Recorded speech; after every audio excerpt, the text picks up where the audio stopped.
I'm something of a gamer, if you get my drift. I've been playing games my whole life, but when it comes to horror games, I'm a pussy, in all honesty. And I hate being chased, so I don't play them. I don't play horror games. Can I watch a horror movie? Sure. Horror game? No, thank you. The only horror games I have consistently played is the Resident Evil franchise. And I wouldn't really call them exclusively horror games, although the franchise has gone through many phases and it has recently come back to horror. I wouldn't call them exclusively horror games, but my dad happens to be a big Resident Evil fan. He's played all the games, he's finished Resident Evil for like 15 times, and I'm not exaggerating, so I tend to just watch and play. One of the worst things that I have experienced in gaming was in Resident Evil 8. I've never been so fucking scared of playing a game. I need to tell you the story of how I got there. My dad had just recently got in the game as a gift from my mom. It was kind of late when we started playing it, but we just played all night, and it's around 1 a.m. and we're still playing the game, and I'm watching him play this whole time. He gets off an elevator in the game. He walks towards this house that is next to a giant waterfall. The house is really creepy. In hindsight, a really beautiful scenery. At the time, I wasn't really feeling the vibes. I'm gonna go inside to finish telling the story. I thought it was gonna be a cool thing. I'm getting cold, I'm losing light, so I'll catch you inside. Oh, fuck, no. And this man proceeds to hand me the controller. And mind you, this is his first playthrough, and he doesn't really look at trailers, so I'm almost certain he doesn't know what's about to go on in this house. And as soon as I walked into the house in the game, I looked behind me, like in real life, not in the game. My dad is passed out. This man is gone. He's asleep. He just handed me the controller because he wanted to go to bed. At this point, I feel very conflicted. There is this internal struggle in me. You know, on one side, I don't want to do this. On the other side, I don't want to let my old man down.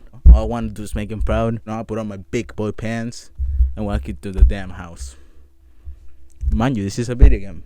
But still, when you first walk into this house, there's really nothing crazy about it. Nothing really happens in it. It's pretty normal for the most part, apart for all the dolls everywhere, until you get to the elevator and go down.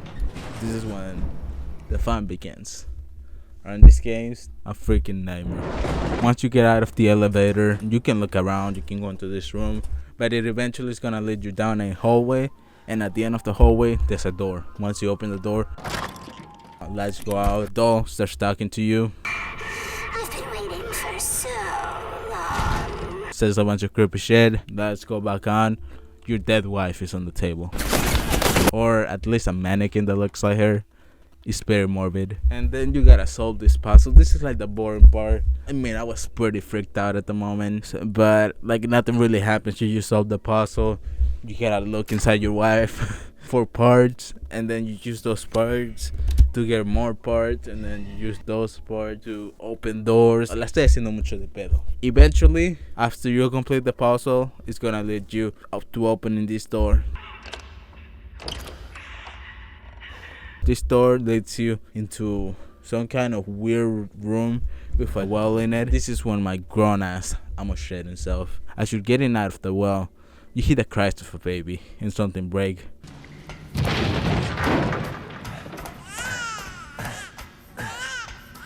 As you get out, the cries get louder and they don't stop. And then you get to this door, and then the cries, then you stop.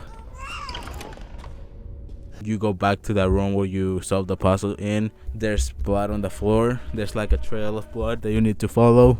And what seem to be guts, they're not guts. It's an umbilical cord.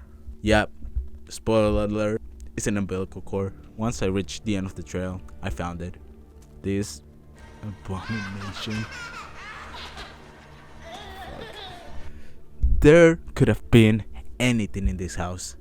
Anything. This is not what I was thinking I was gonna find when I came in. I ran as fast as I could in the opposite direction. I went around this table. I was just running away from it, and then it suddenly stopped following me. I couldn't hear him anymore, but he could be lurking anywhere in the dark. And after it starts following me, I go to the elevator, and guess what? The game has another puzzle for me to solve. And now I need to find a fuse to put in the breaker box so I can use the damn elevator. I eventually get into this room. The room has a breaker box to take the fuse out. As you would expect, lights go out. Everything goes dark, and I already know what the game is trying to do. They're trying to scare me, and they're succeeding. Sure enough, I go back the way I came, and there it is, waiting for me. And here's the thing, I have to hide under the bed, but once I hide under the bed, I gotta run back, and this thing is gonna follow me. I gotta run there, put the fuse in the breaker pads, then call the elevator so it comes down to me. And once it comes down, it's gonna open, and it opens very slowly. And you can just hear this thing getting closer and closer and closer and closer to me. Once I get in, I still gotta press another button so the elevator sends me up. And this thing is still fucking coming. I get into the elevator, I press the button, it starts closing, and then when this thing is about to get me, the thing closes on it, and then it sends me up. And I'm done. Thank you for watching. Bye.